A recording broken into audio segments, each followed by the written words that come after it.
Dipersembahkan oleh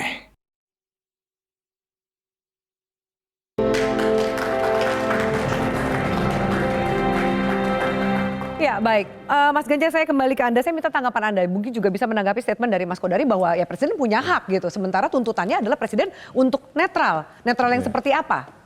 Ya, jadi begini. Orang bicara aturan undang-undang. Saya bicara konsep pengaturan undang-undang yang hasilnya manipulatif. Kan gitu. Jadi orang bicara apa yang di permukaan, saya bicara di belakangnya. Yang nggak bakal ketemu. Gitu ya. Nah sekarang kalau bicara begini. Kalau saya menduga Presiden Jokowi tidak akan cuti untuk kampanye. Kenapa Anda udah tinggal nggak perlu sedikit orang lagi? selama ini sudah kelihatan kok. Kan begitu. Nggak perlu pakai cuti, pakai kampanye terang benderang juga sekarang sudah kelihatan. Ya. Kan gitu. Nah sekarang poinnya begini. Betul undang-undang bilang Presiden punya hak untuk berkampanye. Ya kan? Kenapa Presiden punya hak untuk berkampanye? Karena dia punya hak pilih. Ya. Saya ini ASN, saya juga punya hak pilih. Terus kenapa saya harus netral? Kan gitu. Karena ASN-nya bukan produk politik, ada juga yang memberikan alasan seperti itu. Gini, bukan produk politik, tapi produk politik itu kan juga lahir jadi apa sih? Jadi norma hukum yang ada di undang-undang, gitu kan? Kenapa norma hukum yang satu bilang Presiden boleh kampanye, sementara yang satu bilang ASN harus netral? Ya. Kan itu jadi pertanyaan. Kalau sekedar hak kampanye Presiden itu karena dia punya hak pilih. Nah sekarang di sisi lain netral. Apa sih yang diminta netral? Ya. Ya kan? Tiba-tiba kampus bersuara, bahkan guru besar bersuara, dibilang tidak netral, dibilang partisan, kan gitu. Kalau yang dimaksud netral itu kami tidak boleh cawe-cawe, mengingatkan Presiden. Kami harus diam, itu bukan netral, namanya bodoh. Itu kan, jadi bukan diminta netral, diminta bodoh kalau bicaranya. Yang kami sampaikan tetap dalam koridor, gitu kan, bahwa Presiden harus taat hukum, harus menjaga etik, moral dan lain-lain, gitu. Nah itu sebabnya kami ini mengingatkan, kampus ini mengingatkan, ya. Dan sekali lagi saya bilang, jangan salah, kami bukan memotret secara khusus pilpres, pileg, paslon tertentu, bukan. Yang kita tuju Presiden, bahwa menuju Presiden ada yang kena imbas di pilpres, di pileg, itu hal lain. Ya. Itu ya. Kenapa hal lain? Karena itu kan akibat perilaku Presiden sendiri. Maka ketika kita menyampaikan sesuatu kepada Presiden, seakan-akan kita mau menyampaikan sesuatu yang ada di belakangnya. Kenapa Presiden harus berdiri di belakang salah satu saja? Kan gitu. Berdirilah di belakang rakyat. Dan itu haknya gitu. Presiden? Loh iya, bicara haknya Presiden, kan balik lagi begini. Haknya Presiden diatur oleh undang-undang. Kalau saya ngotot, undang-undangnya manipulatif. Gitu. Itu yang kita minta jaga supaya Presiden wise. Gitu ya, supaya bijak. Karena apa?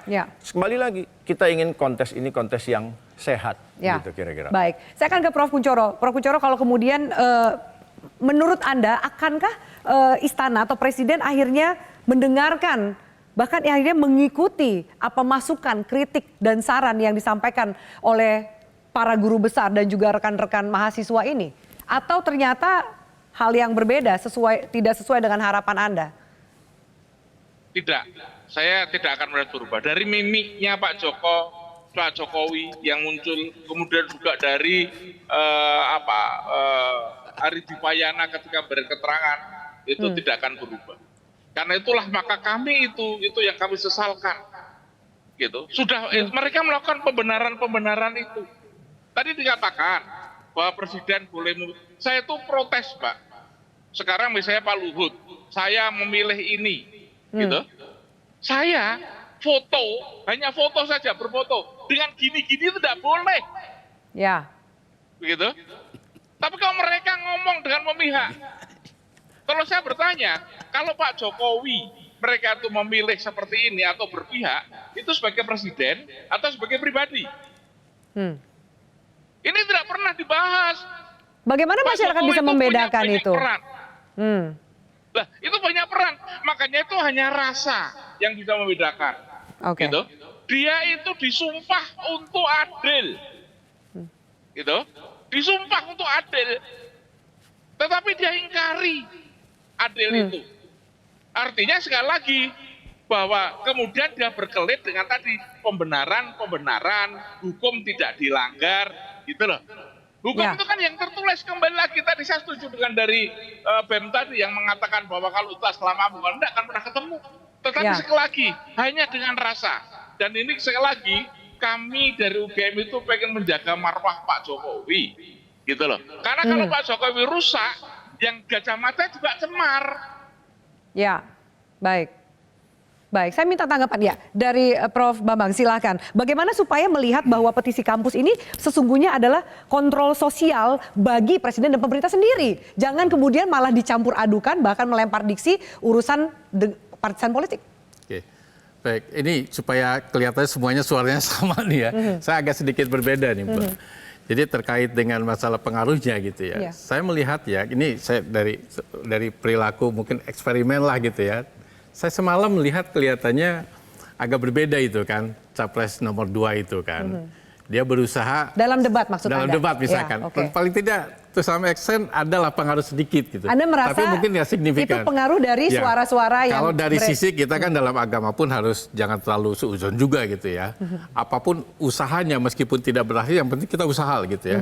Di atas yang menentukan berubah atau tidak. Saya melihat ketika debat semalam gitu ya. Itu capres nomor 2 itu kan berusaha mengapresiasi gitu. Agak beda kan biasanya. Mengapresiasi dua paslon lainnya. Pendapat ini yang ketika berbeda dengan pendapatnya. Apresiasi dan menerima masukan gitu. Paling tidak mungkin ada satu titik dari, ya meskipun titiknya baru kecil gitu. Anda melihat itu sebagai sebuah secercah harapan? Ada secercah harapan, tetap kita berusaha sehingga apa yang kita lakukan gitu ya harus dilanjutkan gitu, jangan diam gitu. Karena baru sedikit yang pengaruhnya lah gitu ya. Misalnya gini, terkait dengan tadi Pak Kodari terkait dengan masalah pendapat apakah presiden ini berkampanye atau tidak gitu ya.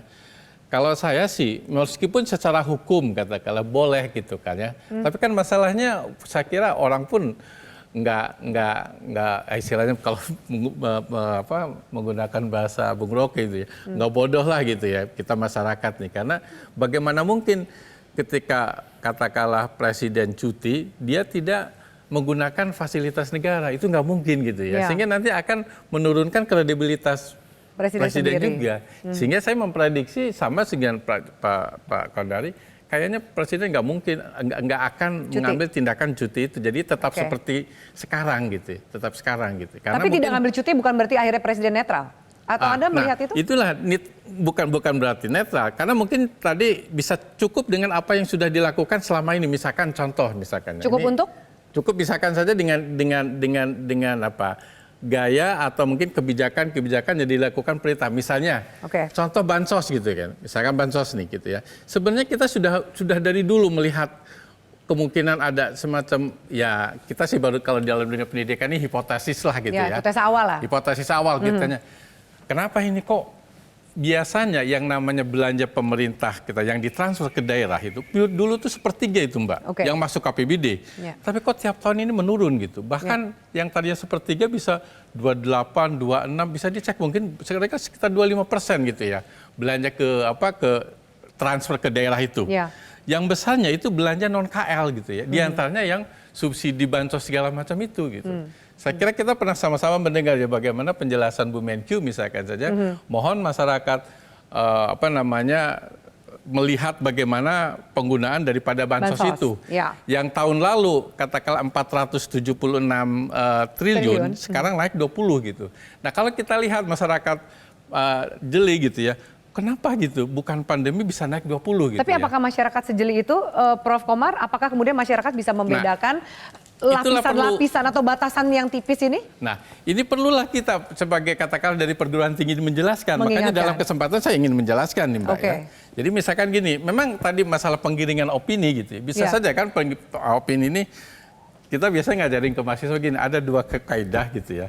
Kalau misalkan kalian mendengarkan opini nih, kemudian banyak mahasiswa ya, lihat dulu siapa yang ngomong gitu kan ya. Jangan melihat apa isinya dulu gitu. Nanti melihat sebenarnya kita mempelajari sebenarnya benar atau tidak gitu kan. Nah terkait dengan masalah yang tadi itu ya, misalkan saja bansos tadi gitu ya. Kalau kita lihat seringkali kan opininya, oh itu naik itu kan karena krisis pangan. Krisis energi, misalkan seperti itu ya. Itu bisa saja dari situ, tapi apakah memang seperti itu gitu ya. Nah kalau dikaitkan dengan katakanlah misalkan saja cara memberikan bansos itu, mungkin kita juga akan bertanya juga ya, kritis juga kan misalkan. kenapa cara memberikan bansosnya seperti itu? Gitu. Tapi kan mungkin Anda guru besar, mungkin masyarakat penerima tidak sampai sejauh itu. Iya, makanya kita perlu mengedukasi masyarakat. Dan masyarakat penerima ini adalah pemilih juga. Iya, makanya perlu mengedukasi gitu. Jadi yang namanya politisi termasuk presiden, biasanya dia punya segudang alasan apapun gitu ya untuk mencapai tujuannya gitu ya. Baik. Nah, terkait dengan bansos sebenarnya ada aturan itu bansos itu. Bansos itu kan misalkan belanja bansos itu belanja yang dikeluarkan oleh pemerintah untuk siapa? Untuk orang miskin. Ya, yang rentan terhadap risiko sosial gitu. Nah, apakah pemerintah sudah ada data misalkan? Saya pernah mengkritik juga mengenai data kemiskinan. Bansos yang hari ini Anda lihat seperti apa? Nah, saya melihatnya harusnya kalau yang namanya bansos itu kalau memang kita katakanlah transparansi dan akuntabel gitu ya, harus dipastikan memang itu orang miskin. Oke lah orang miskin gitu. Tapi adil nggak? Bagaimana dengan masyarakat yang lain? Yang ini dikasih, yang ini tidak gitu. Nah itu dari situ juga. Dan ini sebenarnya ada kaitannya dengan masalah satu data Indonesia terkait dengan data kemiskinan ini yang sebenarnya masih dipertanyakan oleh kami juga. Ini profesor ekonomi, jadi bicaranya ada sisi pandang atau perspektif dari ekonomi. Kita akan lanjutkan termasuk juga ketika kami juga menangkap adanya beberapa intimidasi yang diterima oleh para guru besar pasca deklarasi, termasuk juga rekan-rekan mahasiswa, baik didatangi oleh aparat termasuk juga didatangi oleh preman. Akan kami bahas usai jeda, tetaplah bersama kami. Salah seorang sebenarnya mahasiswa kami yang mengatakan bahwa dia kecewa sekali. Kenapa UI kok ikut-ikut UGM, ikut-ikut UI, ikut dan lain? Karena harusnya kita bisa pergi ke pejabat yang benar dan menyampaikan ide-ide. Ya, jadi dan kebetulan dia itu dari angkatan. Tapi saya nggak tahu angkatan apa ya. Tapi pakai seragam. Ya, walaupun dia tidak menyebut nama dan lainnya, tapi dia berusaha agar kita tidak menjalankan apa yang kita lakukan pada hari.